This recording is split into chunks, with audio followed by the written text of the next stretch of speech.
그럼 주기도문이 왜 중보기도인가? 뭐 첫 시간에 이야기했겠지만은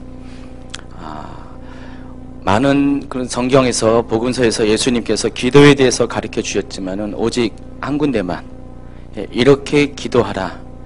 기도의 모범을 보인 것은 주기도문 하나밖에 없습니다. 그러니까 이 기도의 어떤 문장과 단어와 토시 하나하나도 기도를 위해서 하나님께서 예수님을 통해서 우리에게 주신 그런 내용이라는 것입니다. 그렇기 때문에 이것은 사람의 뜻이 아니라 사람의 방식이 아니라 사람의 경험이 아닙니다. 그러니까 이렇게 기도했더니 이런 좋은 기도가 있다 해서 어떤 그런 핵심적인 것들을 모아서 편찬한 그런 기도가 아니라 하나님께서 일방적으로 우리에게 주신 것입니다. 그렇기 때문에 100% 완전한 기도라는 겁니다. 그래서 이 기도는 정말 하나님이 원하시고 하나님이 받으시고 하나님이 또 뜻하시는 기도의 내용들만 엄선해서 이렇게 실어졌습니다. 그래서 이 주기도문은 굉장히 구조적으로 아주 탁월합니다. 그리고 굉장히 조직적이고요. 그리고 하나도 빠질 수 없는 그런 기도의 내용들을 담았습니다. 여러분 표에 있는 그 모습처럼 이 기도는 뭐 같습니까? 왼쪽에 노란 거, 서론, 본론, 결론 이렇게 왼쪽에 노란 것을 잘 보세요. 뭘 연상합니까? 샌드위치. 샌드위치 같죠? 햄버거 샌드위치처럼 이렇게 연상되어 있습니다. 빵이 양쪽 사이드에 있고 안에 내용물이 있죠? 여러분, 중요한 것은 빵이 아닙니다. 내용물이죠. 그렇죠? 본론이 중요하죠? 이 주기도문은 이런 구조로 되어 있어요. 위에 아래를 안팎을 감싸는 그런 어떤 내용이 있고 그 안에 진짜 기도의 내용들이 이렇게 실어져 있습니다. 그래서 첫 번째 이 서론에 해당하는 것은 우리의 기도를 받으실 분이 누구인가에 대한 분명한 우리가 이해가 있어야 됩니다. 그분이 누구십니까? 하나님이시죠. 근데 그 하나님이 어떤 분이시죠? 하늘에 계신 우리 아버지라고 말씀을 드렸습니다. 그런데 이게 헬라 원어에는 순서가 뒤바뀌어 있다고 말씀드렸습니다. 아버지가 먼저고 하늘에 계신 분이 뒤에 나옵니다. 그래서 주기도문은 그 대상이 누구한테 하는 겁니까? 아버지에게 하는 것이에요. 하늘에 계신 우리 아버지는 하늘에 계시는데 그분께 드리는 기도라는 것입니다. 그래서 모든 기도의 초점은 아버지로 이렇게 초점이 관점이 이렇게 모아져 있습니다. 그러니까 우리가 기도할 때마다 여러 신에게 기도할 수 있잖아요. 이방인들도 많이 기도를 하는데 또 우리도 많이 기도하는데 우리가 제일 먼저 기도에 있어서 가장 중요한 것은 기도의 대상을 우리가 분명히 알아야 된다는 것입니다. 그래서 그 기도의 대상인 하나님은 우리의 아버지시고 또 그 아버지신 하나님은 하늘에 계시다는 것 우리가 분명히 아시기 바랍니다. 그래서 처음에 기도할 때 아버지를 불러야 돼요. 아버지를 불러야지 이게 오죠. 그냥 여러분이 아버지를 부르지 않고 그냥 대충 부르면 뭐합니까? 여러분 바깥에 우리 길 가다가 아버지가 아빠가 저기 있는데 아빠라고 불러야지 아빠가 뒤돌아보잖아요. 그냥 아빠라는 호칭 없이 그냥 여러분 본론으로 팍 넘어가면 어떻게 됩니까? 많은 아빠들이 자기를 부르는 줄 알고 다들 쳐다본다는 것입니다. 그러니까 우리가 하나님을 정확하게 호칭으로 하나님에 대한 분명한 타겟을 가지고 부르지 않으면은 하나님이 받는 기도가 아니라 다른 신들, 잡신들이 받는 기도가 될 수도 있다는 것입니다. 그래서 우리는 하나님에 대한 분명한 기도의 대상을 부르는 그런 정확한 기도의 습관들이 필요합니다. 그리고 결론은 이 기도를 드리는 이유에 대해서 이 기도를 드리는 이유가 나라와 권세와 영광이 아버지께 영원히 있기 때문이다. 결국은 이 기도는 하나님께 드려지는 기도라는 것입니다. 하나님 나라와 권세와 영광을 위해서 아버지의 나라와 권세와 영광을 위해서 이 기도가 드려진다는 그런 고백을 마지막으로 함으로 인해서 이 기도가 정말로 하나님의 뜻대로 되어지기를 원하는 기도를 우리가 드릴 수가 있습니다. 그리고 중요한 것이 본론이고요. 이 본론은 두 가지로 나눈다고 했습니다. 첫째는 하나님 위한 간구와 두 번째는 우리의 필요를 위한 구하는 기도로 나눠진다고 했습니다. 이게 지금 기도가 일반적인 샌드위치가 아니라 더블입니다. 더블입니다. 두 가지가 다 들어가 있습니다. 하나님도 좋아하시는 맛, 우리도 좋아하는 맛. 그래서 하나님이 이 기도를 하시면 너무 좋아하세요. 하나님이 가장 좋아하는 그런 선호하는 샌드위치가 되기 때문에 이 기도만 하면 하나님이 너무 좋아하십니다. 또 여러분에게도 마찬가지입니다.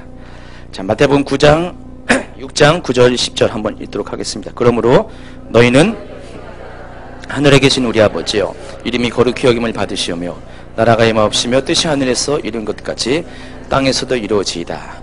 제가 늘 언제 성경을 연구할 때마다 약간 퀘스천이 하나가 있는데, 우리가 읽고 있는 이 개역 개정, 개역 한글 성경은 뭐 대부분 다 잘 번역이 됐는데 근데 보면 핵심을 놓칠 때가 종종 있는 것 같아요. 이 부분도 마찬가지입니다. 이 부분도 이름이 거룩히 여김을 받으시오며 나라가 임하옵시며 뜻이 하늘에서 이룬 것 같이 이 땅에서 이루어집니다. 이 세 가지 하나님을 위한 간구를 하는데, 여기는 보면은 그 대상이 분명히 나와 있지 않습니다.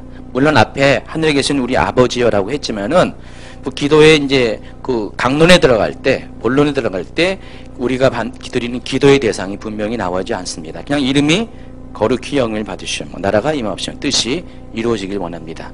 그러나 이제 다른 번역본을 보세요. 다른 번역본을 보시면은 먼저 NIV 성경을 보세요. Our Father 해놓고 뭡니까? Your name, Your kingdom, Your will. 다 뭡니까? 분명히 당신의 이름과 당신의 왕국과 당신의 뜻이 이루어지길 원합니다. 이런 분명한 기도의 대상이 있잖아요. 그러니까 이름과 나라와 뜻이 누구의 이름과 누구의 나라인가 누구의 뜻인가가 분명히 나와 있습니다. 킹제임스 성경도 마찬가지입니다. 아버지의 이름이, 아버지의 왕국이, 아버지의 뜻이, 공동 번역에도 아버지를, 또 아버지의 나라가, 아버지의 뜻이 전부 다 분명하게 개역 개정이나 개역 한글 제외한 대부분의 번역본들은 이 대상이 분명하게 나와 있습니다. 그러니까 여러분이 기도할 때 나라가 임하시기를 원합니다라는 기도를 하기보다도 하나님의 나라, 아버지의 나라가 임하길 원합니다라는 것이 기도가 더 분명하고 적극적인 기도가 된다는 것입니다. 그래서 이제 이 번역상의 문제가 조금 있어요. 그래서 여러분이 앞으로 이제 주기도문을 가지고 이제 앞으로 기도하게 될 때요, 여러분이 맨 처음에 하늘에 계신 우리 아버지 이렇게 할 때 여러분이 그냥 원래 쓰여진 대로 하지 마시고요. 원래 그 성경이 의미하는 원래의 기도 있죠. 아버지, 하늘에 계신 아버지 해놓고 아버지의 이름이 거룩히 여김 받길 원합니다. 아버지의 나라가 임하길 원합니다. 아버지의 뜻이 이루어지길 원합니다. 여러분이 일부러 문자적으로도 분명하게 그 명칭, 호칭들을 가지고 기도하시기 바랍니다. 그렇게 될 때 하나님은 더 분명하게 여러분의 기도에 대해서 들으시고 응답을 해주신다는 것입니다. 자, 그럼 오늘은 주제는 한 가지 주제입니다. 나라가 임하옵시며. 자, 여기서 나라가 의미하는 것은 근본적으로는 왕국, 킹덤을 의미합니다. 성경에서 말하는 나라는 전부 다 우리가 알고 있는 이런 나라, 민주주의 국가 나라이보다도 바로 왕이 통치하는 왕국을 의미합니다. 여러분, 이 왕국과 대통령이 통치하는 나라가 똑같습니까? 뭐가 다릅니까? 대통령이 통치하는 나라의 주권은 누가 있습니까? 백성들에게 있잖아요.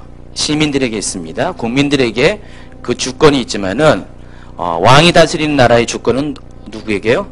왕에게 있습니다. 우리 여러분 입장에서는 좀 불편한 그런 평등하지 못한 것 같지만은 당시에 옛날에 모든 나라들의 그 경우는 다 주권이 왕에게 있습니다.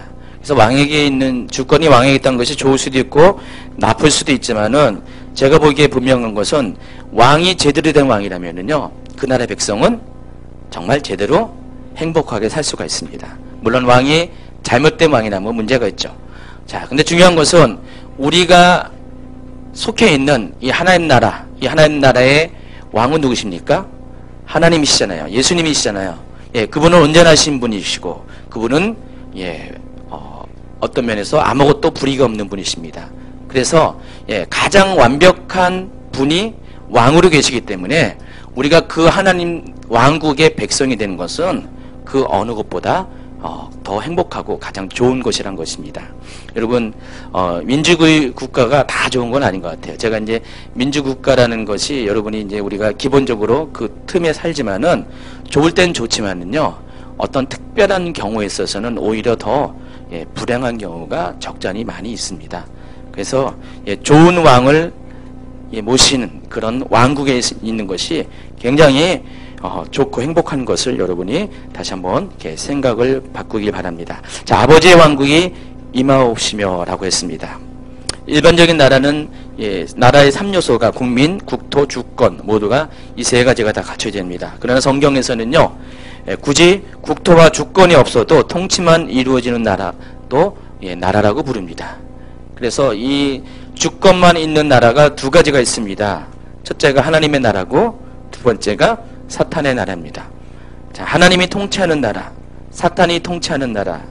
그래서 이 성경에는 이 두 가지의 나라가 존재합니다. 자, 그런데 이 성경에서 말하는 이 하나님의 나라가 의미가 어떤 것인지 영어로 보면 킹덤 오브 갓이라고 있죠. 우리가 알고 있는 이 하나님의 나라라는 개념은 다 성경은 다 킹덤 오브 갓이에요. 하나님의 왕국을 의미합니다. 그래서 복음서는요, 복음서에는 예수님께서 왜 이 땅에 오셨는가에 대해서 분명하게 핵심을 이야기합니다. 그것은 하나님 나라를 전파하기 위해서 예수님께서 이 땅에 오셨어요. 하나님의 왕국을 전파하기 위해서. 마가복음 1장 14, 15절 한번 같이 읽도록 하겠습니다.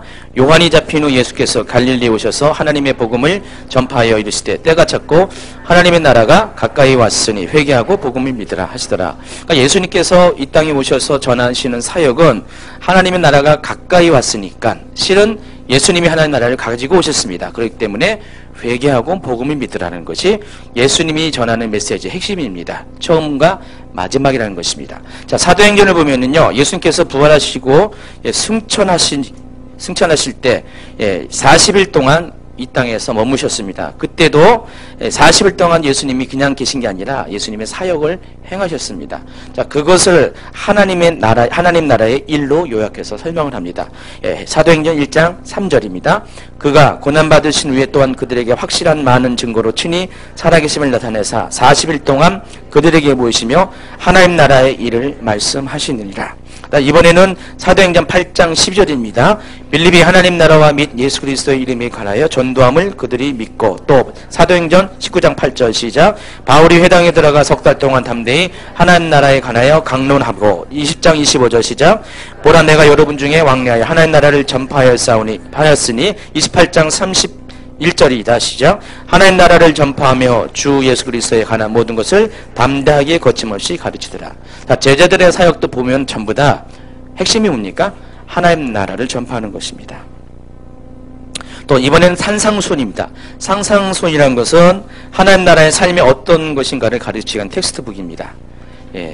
제가 지금 이 산상순을 가지고 제자훈련을 하고 있는데 세 가지 제자훈련에 세 가지 단계가 있습니다. 팔복, 온전, 그 다음에 치유라는 세 가지 단계를 하고 있습니다. 그 중에서 팔복과 온전은 텍스트가 산상순이에요.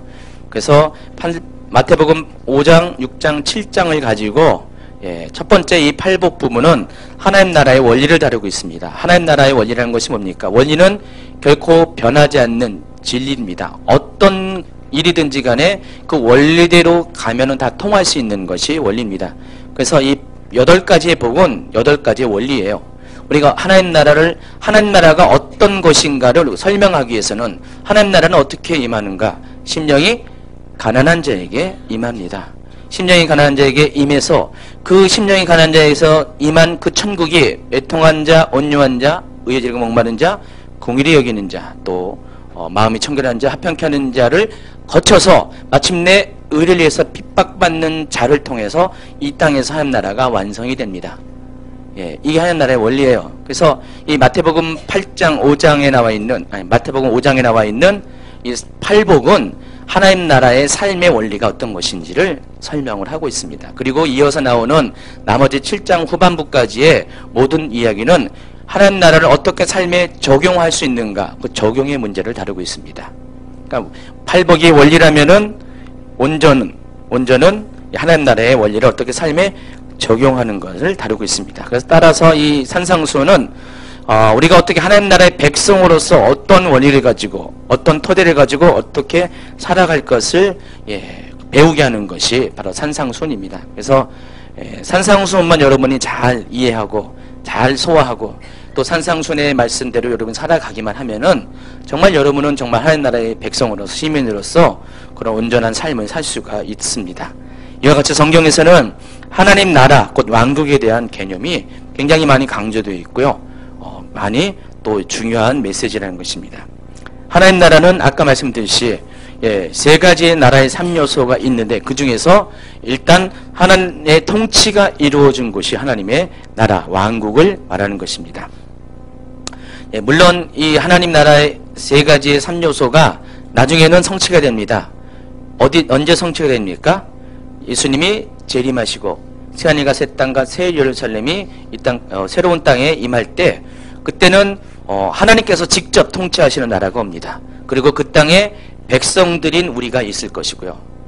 그리고 그 땅은 분명한 문자적으로 물질적인 그런 지경이 있는 땅이 될 것입니다. 그래서 영혼, 육 모두 하나님 나라에서 우리는 하나님 나라의 백성으로서 살 수가 있다는 것입니다. 자, 지금 우리가 죽어서 가는 천국, 또 예전에 있었던 에덴 동산, 그리고 새하늘과 새 땅이 임하기 전에 잠깐 임하는 천년왕국, 이 모든 것들은 완전한 하나님 나라라고는 볼 수가 없어요. 임시적이고 또 필요한 기간 동안에 우리에게 하나님 나라의 모습을 어떤 것인가를 알려주고 또 하나님 나라의 백성으로서 우리가 삶을 살 수 있도록 그것을 경험하게 하고 준비시켜주는 용도로서 이 에덴이나 천년왕국이나 또 위에 있는 하늘의 하나님 나라 천국이 지금도 존재한다는 것입니다. 어쨌든 간에 이 천국은 그런 새로운 하나님 나라가 새로운 땅에 임할 때 그것을 미리 경험하게 하는 에덴 동산도 마찬가지고 천년왕국도 그런 개념으로서 우리가 이해하시기 바랍니다. 주기도문에서는요, 그러나 주기도문에서 기도하는 내용은 이 새하늘과 새 땅이 임하기를 원하는 그런 기도가 아닙니다. 아직은 이 주기도문에서 원하는 기도는 그 하나님의 나라 3요소 중에서 오직 하나님이 다스리는 통치의 개념만이 임하기를 원하는 그런 기도라는 것입니다. 성경에서는요, 세 가지 차원의 하나님 나라가 있습니다. 첫 번째가 이미 이루어진 하나님의 나라가 있습니다. 이것은 신학적인 어떤 표현들도 좀 하시더라고요. 실현된 하나님의 나라라고 합니다. 자, 이것은 하나님 나라가 이미 과거에 임했다는 것입니다. 하나님 나라가 이미 임했어 이 땅 가운데. 마태복음 12장 28절 한번 읽도록 하겠습니다. 그러나 내가 하나님의 성령을 힘입어 귀신을 쫓아내는 것이면 하나님 나라가 이미 너희에게 임하느니라 그랬습니다. 자, 예수님께서 이 땅에 오셨을 때 이미 하나님 나라를 가지고 오셨어요. 그 전에 하나님 나라가 이 땅에 있었습니까? 없었습니다. 하나님이 천사를 통해서 또 주의 영을 통해서 이 땅에 내려오시고 또 이 땅의 백성들을 통치하시긴 하지만은 본격적으로 하나님 나라가 이 땅 가운데 내려오게 된 것은 예수님이 하늘의 보좌에서 이 땅에 오셨을 때 이미 그 하나님 예수님으로 이 땅에 오심을 인해서 천국이 이 땅 가운데 내려오게 된다는 것입니다.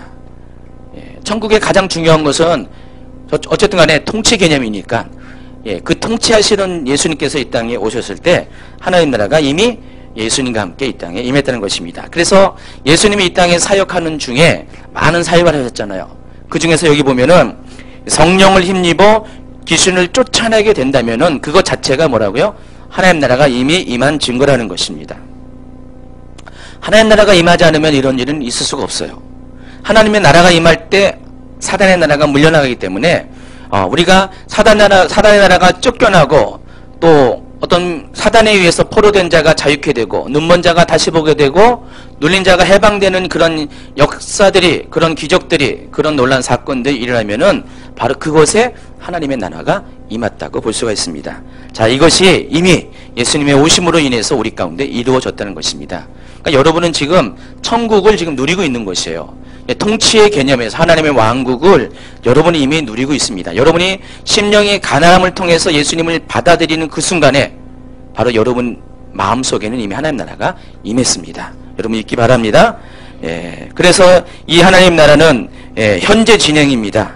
과거에도 예수님 통해서 임했고 지금 예수님을 주로 시인하는 여러분의 신앙 고백 안에 지금도 이루어지고 있습니다. 누가복음 17장 20절 21절 한번 읽어보세요. 시작. 바리새인들이 하나님 나라가 어느 때에 임하나이까 묻거늘 예수께서 대답하여 이르시되 하나님 나라는 볼 수 있게 임하는 것이 아니요 또 여기 있다 저기 있다고 못하리니 하나님의 나라는 너희 안에 임합니다. 심령이 가난한 자 안에 임하는 하나님 나라를 말하는 것입니다. 그리고 이 하나님 나라는 마지막으로 세 단계라고 했죠. 다가오는 하나님 나라가 있으나 미래적으로 그것은 아까 말씀드린 새하늘과 새 땅이 임할 때, 새 예루살렘이 내려올 때, 그때 미래적으로도 하나님 나라가 임하게 됩니다. 그래서 이 하나님 나라의 개념이라는 것은 이게 크게는 시기적으로는 세 가지의 단계가 있습니다. 과거와 현재와 미래. 과거는 예수님께서 2000년 전에 이 땅에 하나님 나라를 갖고 오셨고, 지금은 여러분이 성령 안에서 또 예수 그리스도를 믿는 신앙 고백 안에서 하나님 나라를 여러분 누릴 수가 있고, 그리고 진짜 마지막 진짜는 미래에 예수께서 재림하실 거, 그리고 천년왕국이 지난 후에 새하늘과 새 땅이 임하고 또 새 예루살렘이 임할 때 바로 하나님 나라가 완벽하게 이루어질 것이다. 이것이 성경에 말하는 하나님 나라의 세 가지 개념입니다. 자, 그런데 우리가 중요한 것이 하나가 있습니다. 일단 중보기도와도 연관되는 이야기지만은 바로 지금 우리는 어떤 시대에 살고 있는가? 우리는 이미 이루어진, 이미 찾아오신 하나님 나라를 누리는 삶을 살고 있습니다. 그러나 이 하나님 나라는 어떻게 합니까? 아직은 온전히 이루어진 것은 아니에요. 그러니까 하나님 나라는 이미 2000년 전에 이 땅에 임했지만은 하나님 나라가 아직은 완성된 것이 아니라는 것입니다. 그래서 우리가 장차 예수님의 재림 이후에 새하늘과 새 땅이 도래할 때 하나님 나라가 완성되어질 때까지는 우리는 이 세상 가운데 살면서 하나님 나라의 백성으로서의 두 가지 신분을 다 갖고 있어요. 여러분이 예수님을 믿기 전에는 하나님 나라의 백성이 아니었습니다. 이 세상에 속한 사람, 또 심각하게 얘기하면은 사탄의 왕국의 백성으로서 살다가 하나님 나라의 백성으로서 여러분이 거듭났어요. 새로워졌어요. 그렇기 때문에 여러분은 그때 이후로는 하나님 나라의 원리를 가지고 살아야 됩니다. 팔복의 원리를 가지고 살아야 됩니다. 그러나 여러분이 이렇게 살기를 원하지만은 여러분이 땅에 발을 딛고 있는 순간까지는 어떻게든 간에 여러분은 이 두 나라의 사이에서 여러분은 끼어서 지금 살고 있는 것이에요. 한쪽에서는 하나님 나라가 있고 한쪽에서는 사탄의 나라가 있는 상황 가운데 여러분이 놓여 있다는 것입니다. 물론 나중에 천국 가면은 사탄의 나라와는 전혀 상관이 없이 여러분 살게 됩니다. 그때 가서는 사탄이 왕국에서 주는 여러 가지 위험과 미혹과 핍박 이런 것들을 당하고 살 필요가 없습니다. 그러나 그때가 되기 전까지는 여러분은 어떻게 됩니까? 하나님 나라의 신분은 하나님 나라의 백성이지만은 그런 여러분이 처한 현실은 사탄의 왕국에 발을 놓고 살게 된다는 것입니다. 그래서 에베소서 1장 21절에서는요, 이러한 개념을 가지고 두 개의 나라 가운데 우리가 중첩된 시기에 살고 있다고 말합니다. 바로 이 세상의 원리와 오는 세상의 원리 가운데서 우리가 낀 세대로 살고 있어요. 지금 끼어 있어요. 지금 끼어 있어서 여러분 어딘가에 끼어 있다는 거 굉장히 힘들잖아요. 그렇죠? 어딘가에 끼어 있으면 이것도 아니고 저것도 아니잖아요. 여러분 차라리 그냥 예수를 안 믿었으면은요, 사탄의 나라의 백성으로 살면은요, 걱정, 근심, 고민이 없어요. 갈등이 없어요. 그냥 그 나라 원리대로 육신이 가는 대로 살면 그만입니다. 그리고 여러분이 죽어서 천국 가면은 너무 편하잖아요. 이 세상에 것 때문에 갈등할 이유도 없습니다. 그러나 여러분의 마음 안에는 이미 하나님의 나라가 임했고 여러분의 육신은 사탄의 나라 속에 살고 있기 때문에 여러분은 낀 백성으로 살 수밖에 없습니다. 그래서 갈등이 있고 힘듦이 있고 핍박이 따르게 된다는 것입니다. 우리는 이와 같이 두 개의 나라 사이에 같이 공존된 세상 가운데 살고 있는 사람입니다. 그렇기 때문에 여러분이 이 세상에 살고 있기 때문에 오는 세상의 원리를 가지고 이 세상에 살기 때문에 핍박에 따르고 그 핍박을 이기기 위해서는 여러분에게 필요한 것이 뭡니까? 기도가 필요하다는 것입니다. 이 핍박을 이길 수 있는 힘, 이 갈등을 이길 수 있는 힘이 오직 기도밖에 없다는 것입니다. 또 하나의 이제 하나님 나라에 대한 또 개념을 소개합니다. 하나님의 나라는 세 단계로 거쳐서 우리 가운데 임합니다. 첫째는 심령 안에 우리의 심령 가운데 임합니다. 아까 설명한 것처럼 마태복음 3장 시작 5장 3절 시작. 심령이 가난한 자는 복이 있나니 천국이 그들의 것이며. 예, 하나님 나라가 제일 먼저 어디에 임한다고요? 심령이 가난한 자의 마음속에 임합니다. 예, 우리의 영혼이 우리가 영적으로 가난하게 되면 그때 하나님 나라가 임하게 될 때 하나님 나라는 거기서부터 시작하는 것이에요. 또 이 심령이 가난한 나라가 열방의 모든 심령 가운데 확장될 때 하나님의 통치가 이루어지면서 비로소 온전한 하나님 나라가 이루어지게 됩니다. 예, 두 번째 단계가 그래요. 마태복음 5장 10절 시작.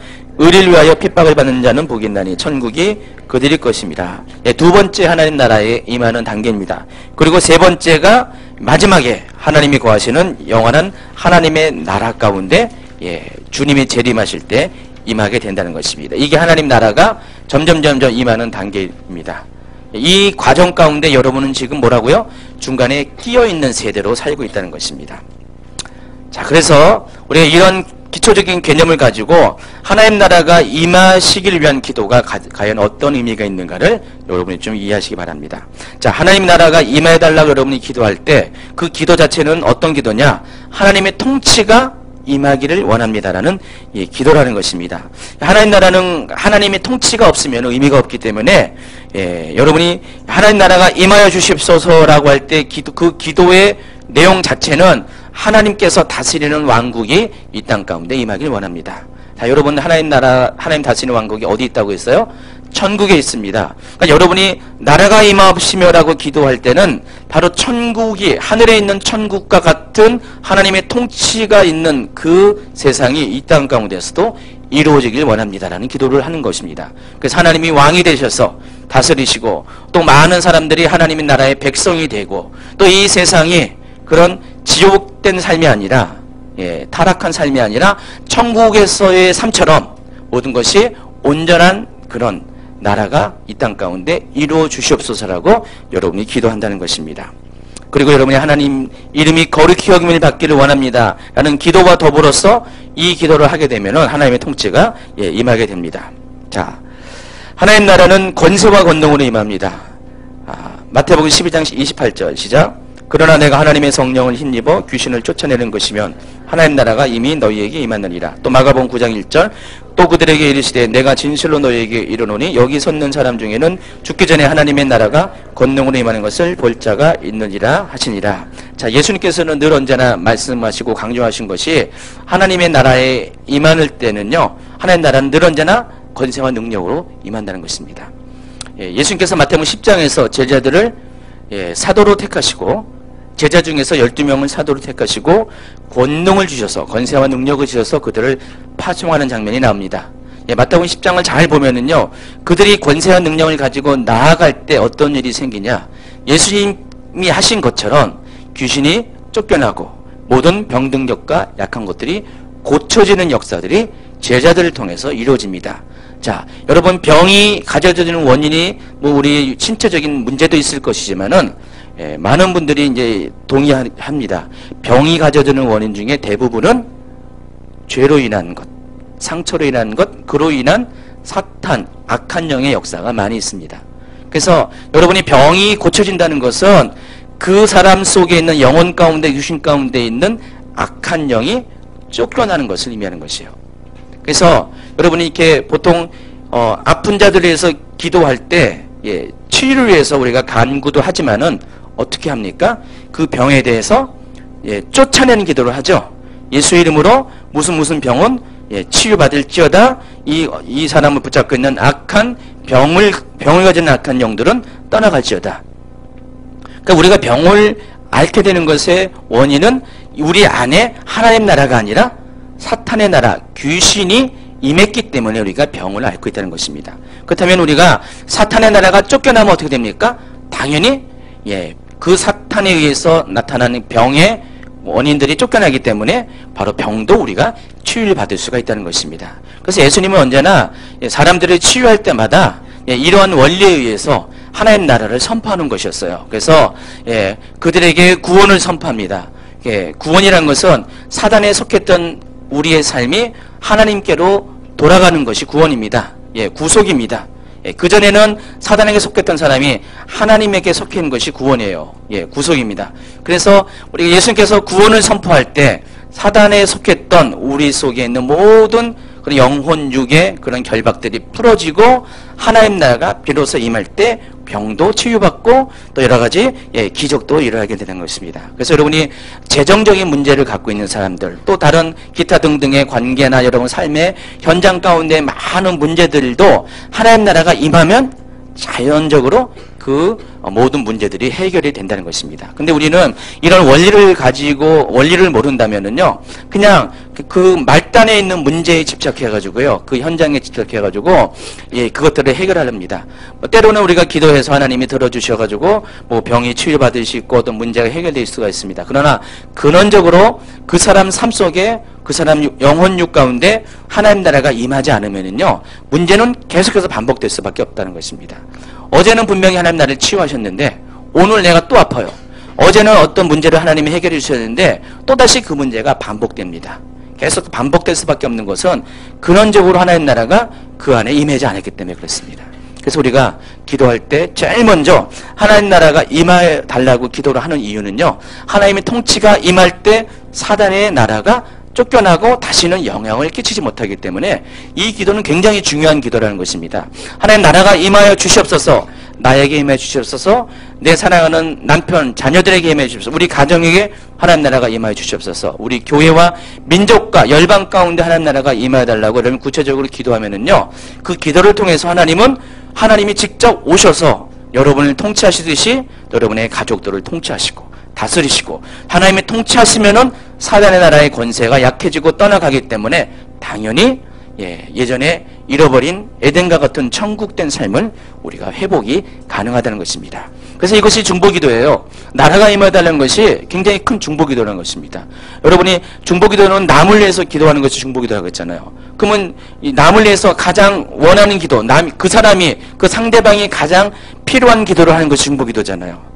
그 사람이 가장 필요한 것이 표면적으로는 뭐 아픔이고 표면적으로는 실패였지만은 그러나 그 아픔과 실패를 가져주는 원인을 놓고 그래서 집중적으로 기도하면은 근거를 가지고 기도하면은 그 근원적인 문제가 해결되면은 그 현상적인 것들은 자동적으로 없어질 것이고 다시는 영향을 끼치지 않기 때문에 하나님 나라를 위해서 여러분이 임함을 위해서 기도하게 되면은 어떤 기도보다도 가장 근원적이고 아주 못을 박는 그런 기도를 여러분이 하게 된다는 것입니다.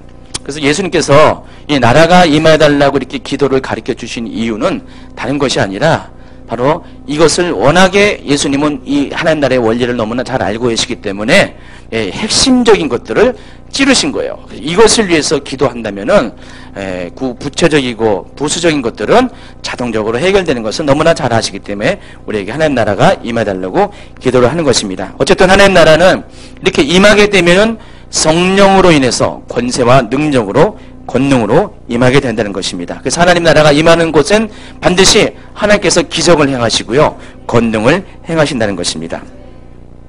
누가복음 4장 18절 19절 한번 읽어볼까요? 주의 성령이 내게 임하셨으니 이는 가난한 자에게 복음을 전하게 하시려고 내게 기름을 부으시고 나를 보내사 포로된 자에게 자유를, 눈먼 자에게 다시 보게 함을 전파하며 눌린 자를 자유롭게 하고 주의 은혜를 전파하게 하려 하심이라 하였더라. 예수님께서 자신이 오신 사역의 목적을 분명히 얘기합니다. 가난한 자에게 복음을 전하게 하시려고 하나님께서 자신을 보냈다는 것입니다. 그냥 보내신 것이 아니라 성령을 임하게 하셨어요. 그러니까 예수님도 성령이 없이는 사역을 못 하십니다. 예수님이 사역할 때 반드시 먼저 성령을 경험하셨고 성령의 임재 가운데 예수님께서 가난한 자에게 복음을 전하게 하셨습니다. 그런데 예수님께서 사역의 근원이 뭐냐면은 내게 기름을 부으셨다고 했죠. 이 기름 부음이 예수님의 사역의 근원이에요. 그러니까 성령이 임하게 되면은 성령의 임재로 인해서 기름 부음이 임하고요. 이 기름 부음은 아까 마태복음 10장에서 말한 권세와 능력을 말하는 것입니다. 그러니까 누가복음 24장 49절에 말하는 바로 위로부터 임하는 능력을 말하는 것입니다. 이 능력이 임할 때 비로소 하나님의 사람으로서 사역이 가능합니다. 그런 기름 부음의 사람으로 우리가 이렇게 변해서 하나님의 말씀을 가지고 나아가면은 그때부터 포로된 자, 또 눈먼 자, 또 눌린 자에게 바로 그들에게 원하는 그런 실제적인 그런 기쁜 소식들을 전하게 할 수 있다는 것입니다. 그래서 포로된 자가 가장 원하는 것이 뭡니까? 예, 자유죠.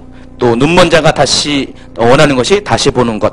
또 눌린 자도 예, 자유, 다른 번역에서는 해방이라고 합니다. 이것이 가능하다는 것입니다. 그래서 예수님께서 예, 이 땅에 주의 성령을 힘입어서 오셨고 성령께서 주시는 기름 부음을 가지고 임할 때 예, 하나님 나라를 가지고 오셨잖아요. 하나님 나라가 가지고 오실 때 하나님 나라가 임하면은 반드시 예, 하나님 나라에 임하는 증거가 뭡니까? 포로된 자가 자유를 얻고 눈먼 자가 다시 보게 되고 또 눌린 자가 자유케 돼서 주의 은혜에 희년의 그런 기쁨이 그들 가운데 회복이 된다는 것입니다. 그래서 하나님 나라가 임하면 반드시 이런 현상들이 있어요. 그러니까 여러분이 정말 하나님 나라를 위해서 기도하고 하나님 나라가 내게 임하다 기도하고 정말 하나님의 나라가 임하면은 여러분이 누구를 위해서 기도하면은요 정말로 그 사람을 위해서 하나님 나라가 임하게 기도할 때 그 사람 속의 삶에 해결되지 못한 것들이 해결되는 기적들이 일어나게 된다는 것입니다. 여러분 이왕 기도할 때 정말 여러분이 기도를 통하여서 문제들이 해결되길 원하잖아요. 그냥 대충 기도하는 것을 끝나는 것이 아니라 여러분이 정말 기도하면은 정말 예, 나는 정말 연약해서 아무것도 할 수 없었는데 내 안에 하나님 나라가 임해서 그 하나님 나라의 권세와 능력을 가지고 딱 기도했더니 다 죽어가던 분이 그냥 살아나고 예, 암 환자가 막 고침을 받고 그리고 당장 지금 기운이 없어가지고 누워있는 사람이 벌떡벌떡 일어나 보세요. 예, 예수님만 그런 것이 아니라 여러분도 하나님 나라의 권세를 가지고 그렇게 기도하면 그것이 가능합니다. 예수님은 지금 그렇게 기도할 것을 가르쳐주는 것이에요. 그냥 기도하는 것이 아니라 하나님 나라가 임함을 위해서 기도하면은 그 임함에 따른 권세와 능력을 가지고 여러분이 살 수 있기 때문에 예, 그런 기도를 여러분에게 요청하는 것입니다. 고린도서 4장 20절입니다. 하나님 나라는 말에 있지 않고 오직 능력에 있습니다. 예, 이 설교단에서 맨날 예, 설교만 열심히 하는데 예, 성도들의 삶에는 아무런 변화가 없습니다. 예, 삶의 어떤 본질적인 변함도 없고 계속 문제만 있고 고난만 있고 핍박만 있고 계속해서 예, 성도들의 삶은 계속해서 예, 더 안 좋아지고 안 좋아지는 예, 만약 그렇게 된다면은요, 우리가 물론 예수 믿는 것이 예수님 때문에 예수님과의 친밀한 가운데 교회에 나오는 것이지만은 그러나 예수님께 친밀해지면은 왕 대신 예수님과 친밀해지면 당연히 우리는 왕이신 예수님이 가진 권세를 누리는 자가 되잖아요. 근데 우리는 그런 것이 전혀 없고 맨날 지지고 볶고 그냥 그렇게 힘든 삶을 사는 것은 하나님의 뜻이 아니라는 것입니다. 정말로 하나님 나라의 권세를 우리가 가진다면은 우리가 이런 기도를 한다면은 하나님은 실제적으로 그런 교회 속에 이런 메시지가 전하고 이런 기도가 선포되는 교회 가운데 그런 변화의 능력들을 반드시 주신다는 것입니다. 여러분 점검해 보세요. 여러분 자신을 점검해 보고 여러분이 다니는 속해 있는 교회를 점검해 보고 과연 여러분의 삶 가운데 믿음 생활 가운데 여러분 교회 가운데 이런 변화와 능력들이 나타나는 걸 한번 점검해 보시기 바랍니다. 만약에 이것이 없다면은 그곳에 하나님 나라가 임하지 않은 것이에요. 하나님 나라가 임하면 반드시 그런 일이 생긴다는 것입니다.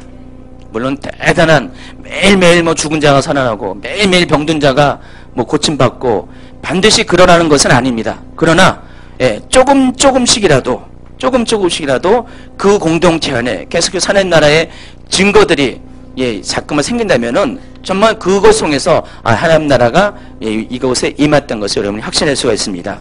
그냥 말로만 하는 것이 아니라 정말로 능력이 있는 그런 하나님 나라의 권세들이 여러분 삶과 또 여러분이 모이는 공동체에 있어질 때 이것은 진짜로 하나님 나라가 임했다는 증거가 된다는 것입니다.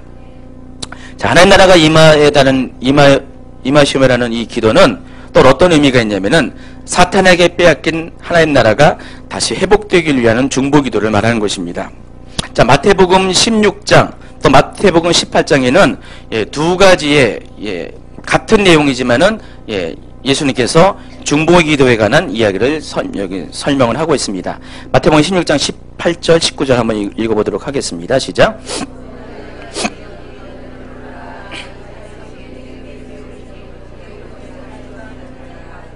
내가 천국 열쇠를 내게 주리니 내가 땅에서 무엇이든지 매면 하늘에서도 매일 것이요 내가 땅에서 무엇이든지 풀면 하늘에서 풀리리라. 자, 예수님께서 천국 열쇠를 주셨다고 말씀하셨습니다. 예, 뭐 카톨릭에서는 이 천국 열쇠를 가지고 교황이 갖고 있다고 오해를 하고 있는데, 예, 교황이 이 천국의 문을 여는 사람이 아닙니다. 이 천국 열쇠는 누가 여냐? 바로 중보기도자가 여는 것입니다. 여러분이 여는 것입니다. 이 천국 열쇠는 중보기도자에게 들려졌습니다. 그래서 만약에 중보기도자가 땅에서 무엇이든지 매면은 이것이 하늘에서도 그대로 되어진다는 것입니다. 또 반대로 땅에서 무엇인지 풀면은 하늘에서도 그와 같이 된다는 것입니다. 여러분, 열쇠라는 것이 뭡니까? 풀고 닫는 거잖아요. 열고 닫는 거잖아요. 그래서 이 천국 열쇠를 가지고 여기서 풀면, 열면은 하나님께서 하늘에서 여기서 이 천국 열쇠가 여는 그것을 보시고 하늘에서도 열어준다는 것입니다. 뭐 열 것이 너무 많잖아요. 그쵸? 예, 열 것 투성이잖아요.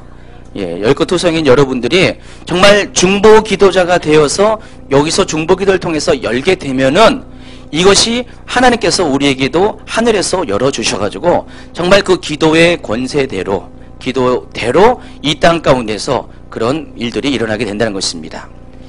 근데 우리가 이것을 이미 하나님께서 소유하게 하셨어요. 교황에게 준 것이 아니라 여러분에게 줬습니다. 그러니까 여러분이 이것을 가지고 누려야 되는데 우리가 이것을 누릴 수 있는 방법은 다른 것이 아니라 기도하는 것이에요. 기도할 때 이 같은 일이 생긴다는 것입니다. 예, 그래서 우리가 매였던 것, 사단의 귀신에 의해서, 악한 영에 의해서 우리에게 열려지지 않은 것들을 우리가 기도하면은 하나님께서 열어지게 하십니다. 또 우리가 사단에 의해서 우리가 포박당하고 포로되고 또 사단의 권세에 의해서 우리가 눌리고 있습니다. 그러나 여러분이 이 천국 열쇠인 중보기도를 하게 되면은 여러분이 그 중보기도를 통하여 사단의 권세를 닫아버리는, 어둠의 권세를 닫아버리는 역할을 하게 됩니다. 그러면은 하늘에서도 그와 같이 해주신다고 지금 약속을 하신 것이에요. 예수님께서. 그리고 마태복음 18장 18절 20절에 보면은 뒤에 있습니다. 110페이지. 진실로 너희에게 이르노니 무엇이든지 너희가 땅에서 매면 하늘에서도 매일 것이요 무엇이든지 땅에서 풀면 하늘에서도 풀리리라 해놓고 진실로 다시 너희에게 이르노니 너희 중에 두 사람이 땅에서 합심하여 무엇이든지 구하면 하늘에 계신 내 아버지께서 그들을 이루게 하시리니 두세 사람이 내 이름으로 모인 곳에는 나도 그들 중에 있느니라. 자, 여기도 마찬가지로 마태복음 16장 18절 19절에 있는 내용처럼 똑같은 이야기가 있습니다. 무엇이든지 너희가 땅에서 매면 하늘에서도 매일 것이요 무엇이든 땅에서 풀면 하늘에서 풀리리라 해놓고 구체적으로 이런 풀고 맺는 행위가 뭐라고 그랬어요? 19절에 중보기도라는 거, 합심기도라는 것을 우리에게 분명히 알려주고 있습니다. 그러니까 우리가 천국 열쇠라는 것은 이와 같이 마태복음 18장 19절 20절에 있는 두세 사람이 합심해서 아버지, 하늘에 계신 아버지 앞에 기도하는 것이 바로 천국 열쇠고 이 천국 열쇠를 통해서 땅에서 매면 하늘에서도 매게 하고 땅에서 풀면 하늘에서도 풀리게 한다고 예수님께서 지금 약속을 하셨다는 것입니다. 자, 그런데 우리가 이것을 더 본격적으로 이해하기 위해서는요, 마태복음 18장 전체 내용을 우리가 좀 이해할 필요가 있습니다. 마태복음 18장은 1절에 이렇게 시작합니다. 그때 제자들이 예수께 나와 이르되 천국에서 누가 크니까 109페이지 중반 하반 밑에 있습니다. 지금 18장의 주제는 그거예요. 천국에서 누가 큰 것인가? 누가 큰 상급을 받는 것이 18장의 주제입니다. 천국에서 누가 큰 상급을 받습니까? 여러분 생각에?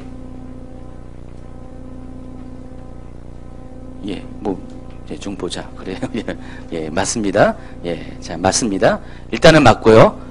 어디 무슨 비슷한 표현 같은데, 들어본 표현 같은데, 일단은 맞습니다. 천국에서는 누가 크냐? 여러분 관심 많잖아요. 천국에서 누가 상급을 많이 받냐?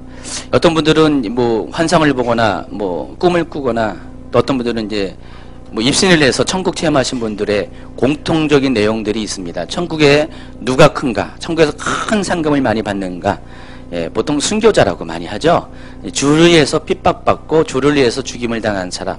순교자가 천국에서 가장 큰 사람이라고 많이들 이렇게 간증들을 합니다. 뭐 성경적으로 맞습니다. 마태복음 계시록 20장 4절 5절에 보면은요, 예수님과 함께 왕노릇하는 사람에 대해서 이야기하는데, 그 사람은 누구냐면은 예수를 증거함과 또 예수로 인해서 목배임을 당한 사람, 또 구체적으로는 그 사람이 짐승의 표를 받지 않고 짐승의 우상에게 경배하지 않아서 목배임을 당한 사람.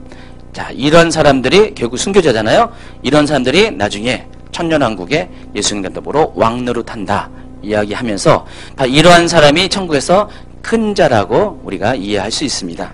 자, 그런데 우리가 이것을 이제 결과론적으로 우리가 이것을 알고 있고요. 마태복음 18장을 쭉 내려가면은요, 예수님께서 천국에서 누가 큰 자입니까라고 하는 제자들의 질문에 대해서 어떻게 답을 주냐면은 어린 아이 하나를 불러 세웁니다. 이 어린 아이와 같이 자신을 낮추는 자가, 겸손한 자가 천국에서 큰 자라고 이야기합니다. 그리고 계속해서 12절에 보면은요, 100마리의 양 중에서 잃어버린 어린 양 한 마리에 대한 그런 비유를 설명하십니다. 그래서 이 18장 12절, 13절, 14절의 결론이 뭡니까? 하나님의 뜻이 뭐라고요? 잃어버린 자를 찾으시는 것, 잃어버린 양 한 마리를 회복하는 것이 하나님의 뜻이라고 말합니다. 그래서 여기서 잃어버린 자는 어떤 사람을 구체적으로 말하냐? 바로 사탄에게 빼앗긴 자를 말합니다. 그리고 구체적으로 누가 잃어버린 자에게 대해서 말씀을 하는데, 그게 바로 15절에 나와 있습니다. 한번 읽어볼까요? 형제가 죄를 범하거든 가서 너와 그 사람만 상대하여 권고하라. 만일 들으면 내가 내 형제를 얻은 것이요, 만일 듣지 않거든 한두 사람을 데리고 가서 두세 중인의 입으로 말마다 확증하게 하라. 만일 그들의 말도 듣지 않거든 교회의 말하고 교회의 말도 듣지 않거든 이방인과 세리와 같이 여기라 그랬습니다. 갑자기 15절의 이야기가 쭉 나오면 약간 흐름 가운데 좀 안 맞는 것처럼 여러분이 볼 수가 있는데, 마태복음 18장은 결국 한 이야기를 하고 한 흐름 가운데 지금 예수님께서 말씀을 하고 있는 것입니다. 그러니까 천국에서 누가 크냐라는 그 질문에 대해서 어린아이와 같이 자신을 낮추는 자라고 이야기하고, 또 그 중간에 잃어버린 한 마리의 양에 대해서 이야기하고, 그것을 하나님께 다시 돌리게 하는 사람, 회복케 하는 사람이 천국에서 큰 자라고 말하고, 그러면서 그 어린 양이 누구를 말하는 것인가? 바로 15절에 나옵니다. 바로 형제 중에서 죄를 범하는 사람을 말합니다. 근데 이 형제 중에 죄를 범할 때 우리는 세 가지 방식을 통해서 형제를 돌이키게 하는 게 있습니다. 첫 번째는 상대방과 1대1로 만나서 권면하는 것입니다. 형제님 잘못했습니다. 하나님 뜻이 아닙니다. 마음을 돌이키십시오. 회개하십시오. 다시 주님께로 돌아오십시오라고 권면합니다. 근데 만일 듣지 않으면 어떻게 됩니까? 한두 사람을 더 데리고 가서 두세 중인의 일무 말마다 확증하게 하라는 것입니다. 그리고 안 되면 교회의 권위를 가지고 말을 합니다. 근데 교회의 말도 듣지 않으면 어떻게 합니까? 이방인과 세리와 같이 여기라고 했습니다. 그러나 이방인과 세리와 같이 여긴다는 것이 뭡니까? 벌이라는 뜻입니까? 모른 체하라는 것입니까? 아닙니다. 그때부터는 진짜가 필요합니다. 그게 뭐냐? 바로 18절부터 바로 중보기도를 하라는 것입니다. 그러니까 이방인과 세리와 같이 여기라는 그 의미는 그들은 불쌍한 사람이잖아요. 하나님을 모르는 사람이잖아요. 하나님을 안다면 어떻게 됩니까? 기회가 있잖아요. 내가 어찌 아니하여도 하나님에 대해서 지식이 있거나 하나님을 경험하거나 하나님에 대한 간증이 있는 사람들은요, 다시 돌아갈 수 있는 방법이 있어요. 그런 기회가 있어요. 그러나 이방이나 세리 같은 사람도 어떻게 합니까? 하나님을 모르고 죄인이기 때문에 하나님께로 돌아갈 방법이 없어요. 끈이 없어요. 그런 사람을 위해서 어떻게 됩니까? 내가 중보기도해야 한다는 것입니다. 내가 그 끈이 되어야 된다는 것입니다. 그래서 내가 그 형제를 위해서 중보기도하면은, 내가 정말 하나님께 기도하면은 하늘에서, 내가 땅에서 풀면은 하늘에서도 풀게 하시고, 하늘에서 내가 땅에서 매게 하면은 하늘에서도 매게 한다는 것입니다. 결과적으로 어떻게 됩니까? 이 마태복음 18장은 그거예요. 결국은 하나님께서 우리에게 요구하는 것은 형제 중에 죄 지은 자를 위해서 우리가 중보하게 되면은 그것은 잃어버린 한 마리의 어린 양을 찾으려 하는 예수님의 마음과 하나님의 뜻과 같은 것이라는 것입니다. 그리고 하나님은 그러한 자를 가리켜서 천국에서 큰 자라고 말씀하신다는 것입니다. 예, 마태복음 18장의 결론은 1만 달란트 빚진 자의 비유를 가지고 결론을 맺습니다. 그래서 하나님은 어떤 분이십니까? 도저히 갚을 수 없는 1만 달란트는 것은 우리가 갚을 수 없는 무한대의 그런 빚을 말하는 것입니다. 그 빚을 우리가 갚을 수가 없잖아요. 대신 그 빚을 위해서 예수님께서 오셨고요. 예수님께서 중보자가 돼서 오신 것이에요. 예수님도 십자가에 달려 돌아가신 것은 예수님도 중보자가 돼서 오신 것입니다. 그러니까 예수님이 중보자가 돼서 오신 것처럼 우리도 그와 같이 예수님은 모든 우리가 감당할 수 있는 그런 1만 달란트의 죄의 짐을 졌지만은 우리에게 요구한 것은 결국 100데나리온, 아주 비교할 수 없는 작은 것이라도 우리가 그것을 가지고 예수님이 십자가를 지은 것처럼 우리가 할 때 우리는 한 형제를 얻게 된다는 것입니다. 예수님께서 우리에게 그것을 요구하셨어요. 그와 같이 하는 자는 하늘에서 천국에서 가장 큰 자라고 말씀하고 계십니다. 결국은 뭡니까? 마태복음 18장은 용서하는 자가 천국에서 큰 자인데 그 용서의 방식이 뭡니까? 바로 기도라는 것입니다. 또 뒤에 이제 마태복음 7장에 가면은요, 또 기도에 대해서 설명합니다. 7장 7절부터. 구하라, 주실 것이요. 찾으라, 찾을 것이요. 문을 두드리라, 열릴 것이라 그랬습니다. 자, 그 기도에 대해서 쭉 이야기하면서 갑자기 좀 생뚱맞는 얘기가 또 나와요. 갑자기 대접하라 그래서 나옵니다. 대접하랍니다. 이 대접은 뭡니까? 남을 접대하라는 것이죠. 영접하라는 것인데 기도와 대접이 뭘 상관이 있습니까? 기도와 대접은 상관이 있습니다. 남을 우리가 대접하는 것이 가장 좋은 게 뭐냐? 기도입니다. 기도로 우리가 대접을 할 수가 있어요. 그러니까 여러분이 남에게 가장 좋게 해주는 것, 밥도 사주고 뭐 옷도 사주고 좋은 말도 하고 여러 가지 여러분이 남을 섬기는 여러 가지 방법이 있지만은 기도보다 더 좋은 것이 없다는 것입니다. 여러분이 기도함으로써 남을 대접할 수가 있는 것이에요. 그렇기 때문에 이 중보기도라는 것은 어떤 것입니까? 남을 가장 크게 대접하는 것이 중보기도예요. 우리가 말만 할 수는 없잖아요. 말만 할 수 없고 행위로서 형제를 사랑해야 되는데 가장 큰 형제를 사랑하는 행위는 형제를 위해서 중보기도 하는 것입니다. 여러분 가끔 가다가 어떤 분들이 뭐 여러 가지 문제가 있으면 어떻게 됩니까? 기도해 달라고 부탁하죠. 여러분 어떡합니까? 하겠습니다. 말만 하는 분도 있죠. 솔직히. 근데 여러분이 진짜 그것을 그냥 흘려듣지 말고요. 정말 한 마디, 한 순간이라도요. 그 기도를 듣는 순간에 좀 있다가도 정말 한번 기도해 보세요. 기도해 보시고요. 가끔가다 저희 카페 보면은요.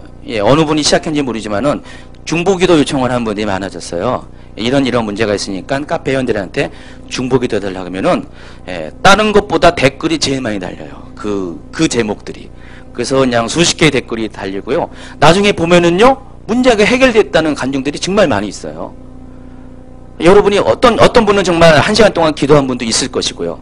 또 어떤 분은 지나가면서 하나님 기억하셨죠? 들어주세요. 궁히 여기세요. 잠깐 기도하는 분도 있었을 거예요. 그러나 그 기도들이 쌓여가지고요. 보세요. 1명, 2명, 3명, 많게는 수십 명이 함께 기도했잖아요. 합심해서 한 주제를 가지고. 그러면은 거기에 매여져 있던 것들이 풀어지게 된다는 것입니다. 그리고 반드시 매여야 될 것들, 사단의 권세, 사단의 그런 영향들을 묶어내잖아요. 그것도 우리가 그 기도를 통해서 묶을 수가 있다는 것입니다. 정말 이런 일들이 실제적으로 우리 가운데 아주 손쉽게 적용할 수가 있다는 것입니다. 자, 다시 이제 오늘 본론으로 들어가면은 나라가 임해달라는 기도, 하나님 나라가 임해달라는 기도는 뭡니까? 하나님의 다스리는, 하나님의 통치가 이 땅 가운데 임하기 위한 기도라는 것입니다. 하나님의 통치가 임하면은 사단의 나라가 쫓겨납니다. 사단의 권세가 쫓겨납니다. 포로된 자가, 결박된 자가 자유케 되고요. 보지 못한 자가 다시 보게 되는 그런 은혜가 있게 됩니다.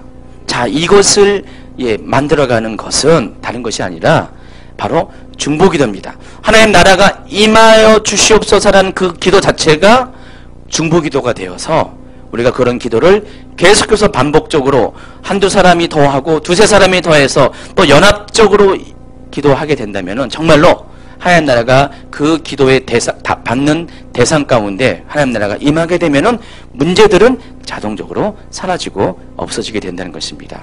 오늘도 이제 여러분이 기도할 겁니다. 기도할 때 기도의 제목들이 여러분 다 있잖아요. 혼자 오늘은 기도하지 마시고요. 가능하면은요, 여기 몇 분씩 뭉쳐서 한번 기도해 보세요. 손을 잡고 연합해서 두세 사람, 혼자가 아니라 두세 사람 이상이 한번 기도해 보세요. 그리고 그 전에 기도의 제목을 한번 나눠 보세요.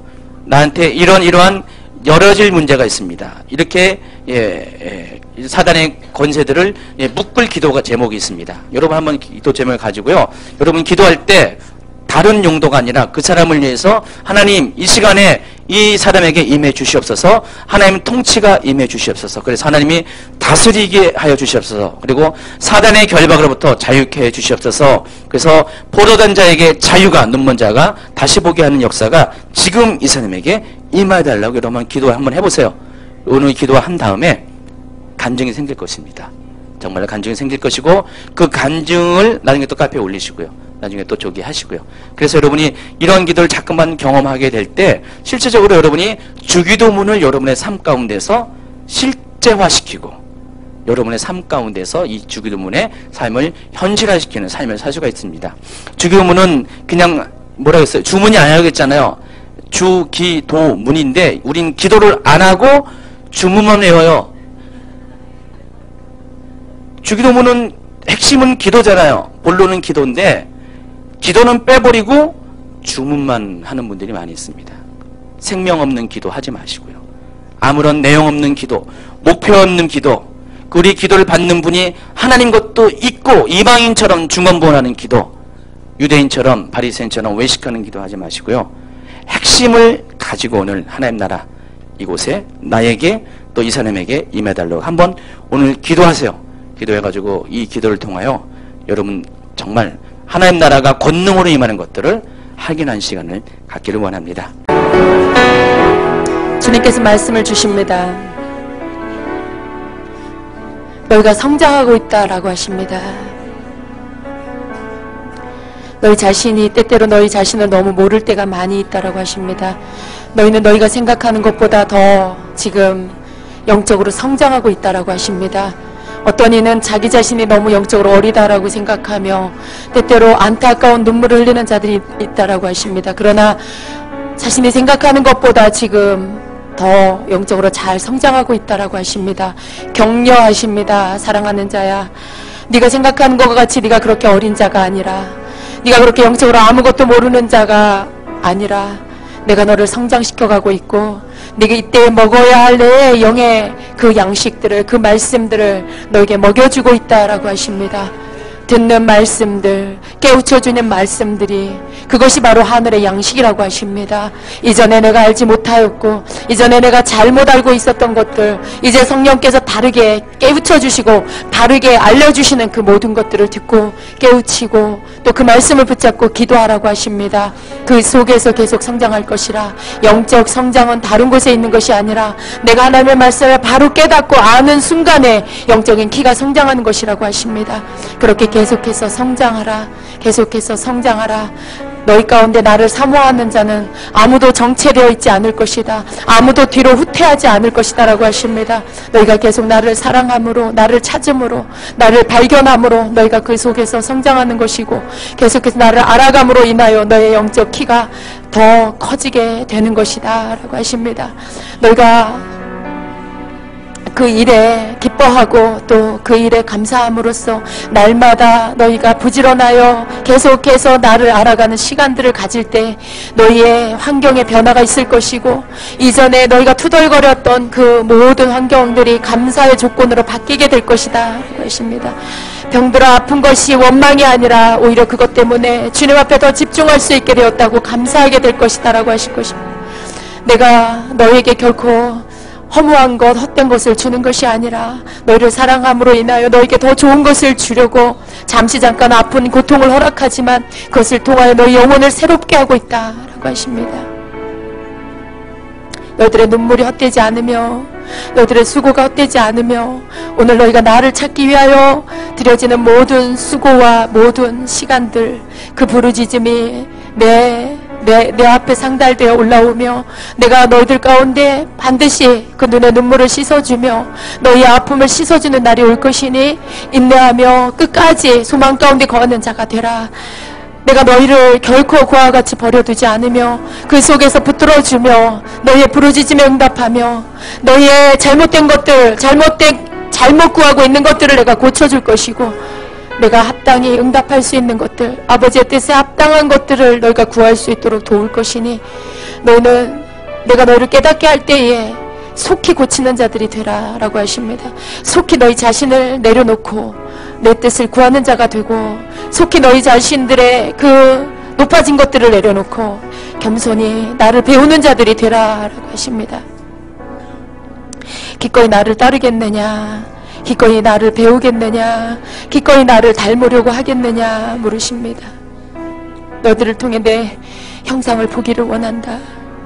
너희들의 얼굴에서, 너희들의 입술에서, 너희들의 삶에서 나를 보기를 원한다 라고 하십니다. 내가 너희들을 친구 삼을 뿐만 아니라 더 깊은 사랑의 관계 안에서 너희들을 내 신부로 맞이하기를 원하는데 너희가 준비되었느냐? 너희가 기꺼이 내 신부가 되겠느냐? 그러십니다. 신부가 되는 것에 인간적인 욕심이 아닌 진정한 대가를 치르고 기꺼이 나를 버리고 주님을 닮으려는 결단이 있어야 한다라고 하십니다. 너희 자신을 버린다라는 것은 너희를 포기하는 것이고 너희의 뜻을 내려놓는 것이고 너희가 원하는 것을 때때로 더 많은 순간에 버려야 한다라는 것을 아는 자가 되어야 한다. 그러한 자만이 내 신부가 될 수 있다라고 하십니다. 사랑하는 나의 사랑하는 자들아, 내가 너희를 얼마나 아끼며 사랑하는지 조금씩 변해가는 너희의 모습 볼 때마다 내가 얼마나 기쁜지 너희가 너희 스스로 볼 때 나는 아직도 너무나 부족합니다라고 고백하지만 그러나 내가 너희를 볼 때에 이전의 너희의 모습과는 너무나 달라진 이전의 너희의 모습과는 너무나 아름다워진 너희의 영의 모습을 볼 때마다 내가 너무나 기쁘다. 내가 너무나 기쁘다 라고 하십니다. 소망 가운데 지난 시간들을 바라보며 앞으로를 소망하라 말씀하십니다. 앞으로를 소망하라. 내가 너희를 더 아름답게 빛나게 할 것이고 더러워진 모든 것들을 씻겨 내게 합당한 자가 되며 세상 가운데 내게 속한 자라는 것을 많은 사람들이 보고 부러워할 수 있는 자가 될 수 있도록 너희를 축복하여 줄 것이라. 너희의 가치가 이 땅에 있지 않고 하늘에 있다라면 너희는 그러한 자들이 될 것이라.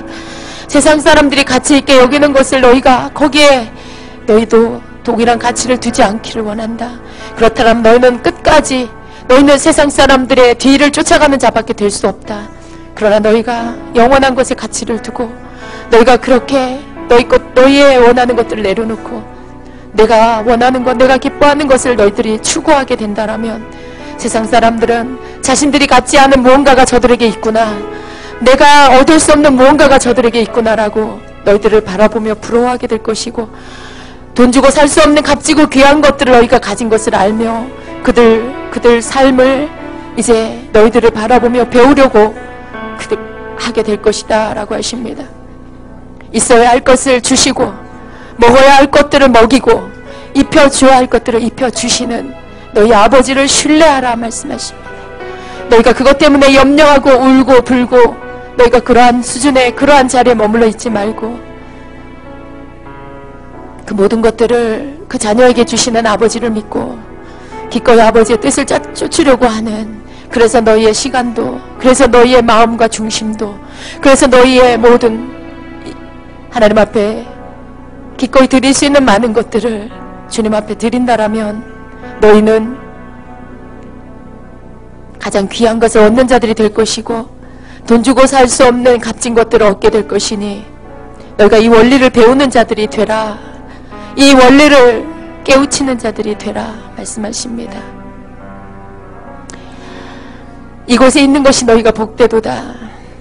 은혜 안에 있는 것이 복되도다. 내 음성을 듣는 것이 복되도다. 너희가 말씀을 어려워하지 말고 그 말씀 속에 너희에게 그날 너희에게 알게 하시는 그 말씀을 붙잡고 그 말씀을 너희의 지팡이 삼아서 한날을 살아가는 자들이 되기를 원한다. 너희가 반드시 먹어야 하고 들어야 할 말씀을 너희가 말씀을 통해 알고자 할 때마다 열어줄 것이니 나는 말씀을 깨닫지 못합니다라고 말하지 말고 주여 내게 말씀을 주시옵소서라고 기도하고 매일의 말씀을 먹는 자들이 되기를 원한다. 그 속에서 너희는 들을 것이고 너희는 내 자녀에게 들을 것이고 그리고 성령 안에서 깨닫게 될 것이니 내 사랑하는 자들아 너희가 결코 어리석음 가운데 세상 가운데 아무것도 알지 못하는 자로 있는 것이 아니라는 것을 깨달아 알기를 원한다. 어찌 성령이 너희 안에 있는 것을 믿지 못하느냐. 어찌 성령이 너희들을 깨우쳐주는 것을 믿지 못하느냐. 자기 스스로 자기를 높이는 것도 교만이지만 스스로 너무 가치없게 여기는 것조차도 교만이라는 것을 깨닫는 자들이 되라. 너희가 내 안에서 존귀한 자인 것을 믿고 내가 너에게 준 것들에 감사하며 성령을 의지하여 오늘도 내가 기뻐하는 삶을 사는 자들이 되라. 너희가 이미 그것을 할 수 있도록 내가 너희에게 있어 할 것들을 주었느니라. 그러므로 당당한 자가 되고 겸손하면서도 너희 자신으로 당당한 것이 아닌 너희의 주님으로 인해 당당한 자들이 되라. 세상 모든 것을 이긴 주님이 너희 안에 계심을 믿는 자들이 되라. 너희가 세상을 이길 수 있도록 성령을 주심을 믿는 자들이 되라. 너희에게 허락하신 성령과 함께 너희가 모든 것을 이길 수 있는 자라는 것을 믿는 자들이 되라. 나는 너희에게서 그 믿음을 보기를 원한다. 세상에서 치이고 넘어지고 실패하고 어려운 일을 만날 때마다 다시 좌절하고 믿음을 빼앗겨버리는 연약한 자가 아니라 어떤 상황이 올지라도 주님이 나를 사랑하시고 이 시간들을 통하여 나를 더 굳건하게 세워주실 것을 믿고 어려움 속에서도 주님이 나를 붙들어 주심을 믿고 그것을 고백하는 자들이 되기를 원한다. 나는 너희들의 그런 믿음의 고백을 듣기를 원한다. 환경에 이리저리 휩쓸리는 자가 되지 말고 좋을 때만 기뻐하고 감사하고 어려운 일을 만나면 불평하고 원망하는 자가 아니라 모든 때에 감사하는 자가 될 수 없겠느냐. 모든 상황 속에서 나를 사랑하는 자가 될 수 없겠느냐. 너희들의 마음을 빼앗기지 말고 어떤 상황이 올지라도 나를 사랑하는 자가 되라. 내가 너희를 사랑한 것 같이 너희가 나를 사랑하고 또 너희 옆에 사람을 사랑하는 자들이 되라. 내가 너희들의 삶 속에 이것을 보기를 원한다. 다른 어떤 것이 아니라 너희가 이렇게 살아가는 모습을 내가 보기를 원한다. 사랑은 모든 것을 변화시키는 능력이 있다. 너희가 은사가 없고 능력이 없을지라도 너희 옆 사람을 위하여 눈물로 기도한다라면 그것이 바로 사랑의 기도며 그것이 바로 능력의 기도라는 것을 깨닫고 중보는 다른 것에 있는 것이 아니라 이 사람의 옆에 사람의 일을 내 일과 같이 여기며 그 아픔을 내 아픔으로 여기며 그것을 끌어안고 같이 기도해 주는 것, 이것이 중보이니라. 이것이 중보이니라. 내가 그러한 자에게 내 마음을 주어서 내 마음으로 기도할 때에 그 기도로 인해 그 사랑으로 인해 놀라운 변화와 응답의 역사가 있게 될 것을 너희가 보게 될 것이다. 이것이 능력이다. 내가 너희를 위해 생명을 준 것처럼 너희도 또 다른 사람을 위해 너희들의 마음을 주지 않겠느냐. 너희 옆에 있는 사람을 위해 기꺼이 눈물을 흘려주지 않겠느냐. 마음 쏟아 기도해 주지 않겠느냐. 그것이 너희의 남편이고 아내이며 너희의 자녀들이며 너희의 가족들이며 너희의 이웃이며 바로 너희와 함께하는 교우이며 너희의 곁에 있는 알지 못하지만 그런 아픔 속에 있는 너희의 이웃이라는 것을 너희가 알기를 원한다. 내가 알지 못하는 너희를 위해 생명을 준 것처럼 너희 또한 알지 못하는 누군가를 위해서 너희의 것을 나누는 자가 되라. 그것을 통해서 영혼을 얻게 될 것이고 어둠의 세력들이 물러가는 것들을 너희를 통해 보게 될 것이니 내가 너희에게 보고자 하는 것들은 이러한 내 사랑이니라. 너희가 그 사랑을 받은 자답게 그 사랑을 주는 자가 되고 그래서 죽어가는 자를 다시 일으켜 세우고 절망 가운데 자살의 충동을 느끼며 우울증 가운데 빠져 아무것도 할 수 없는 그러한 자들을 건져내는 자들이 되기를 원한다. 너무나 많은 사람들이 스스로 포기하고 생명을 포기하려고 하는 자들, 그 영이 이 세대 가운데 만연하여 너무나 많은 자들이 우울 가운데 빠져있다.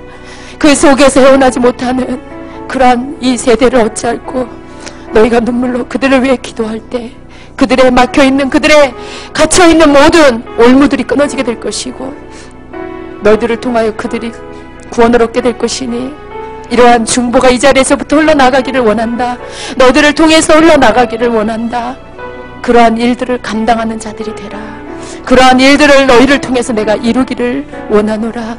중보는 머리로 하는 것이 아니라 너희의 가슴으로, 너희의 영혼으로 하는 것임을 깨닫고 오늘도 너희가 많이 기도하지 못한다 할지라도 한 영혼, 너희 가슴에, 너희의 눈에 들어오는 한 영혼을 위해서 너희가 기꺼이 무릎을 꿇는다라면 그것이 바로 내가 원하는 중보가 될 것임을 알고 그러한 중보자의 자리에 서는 자들이 되기를 원한다. 너희는 모두 할 수 있느니라. 너희는 모두 할 수 있느니라. 어린아이일지라도 사랑을 가지고 있다라면 기꺼이 할 수 있는 일이니라. 내 나라를 확장해 나아가라. 너희를 통해서 내 나라가 그 모든 영역에 임할 수 있음을 믿어라. 너희들을 통하여 나의 나라가 너희들이 선포하는 곳마다 임하게 되리라. 너희들이 명령하는 곳마다 임하게 되리라. 내가 다스리는 나라, 내가 통치하는 나라, 나는 너희와 함께 다스릴 것이고 너희와 함께 통치할 것이니 내가 너희들에게 준 그 권세를 사랑으로 사용하는 자들이 되기를 원하노라.